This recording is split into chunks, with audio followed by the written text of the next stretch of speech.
waan ku duubaya madaxweynahaagii baa ku daawanaya هاي muuse biixi المهم يدوبي ها أنا مقام مقدار haa kaa muuqdaata أيوه حكى هذا يعني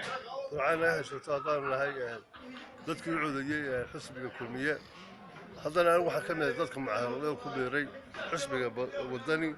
على مدينة واتها مركا maxaa kuu kalifeen wadana ku biirto waxay u kalifay iyadoo yani kulmiye uu noqday hawlgab oo dadkii uu shaqayn waayay oo dadkii wadanka xoog qaban waayay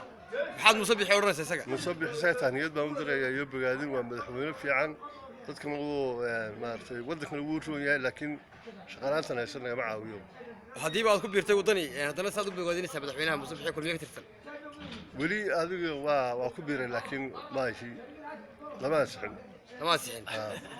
inaan ka soo noqdana waa laga yaabaa haddii uu safgarataan ها afti hore ma ka hayeen iyagoo xisbigu ما هي هوري waxaan ugu codiyay kulmiye laakiin hadda cafsaan ka helo waa soo noqonay haa xisbiga afis ka dalbanaysa ها hadda cafsaan ka rabaa kulmiye oo xisbiga saad afis goynaysa cadaan iyo ka tirsan baa dibadda loo saaray هاي هاي وانا ما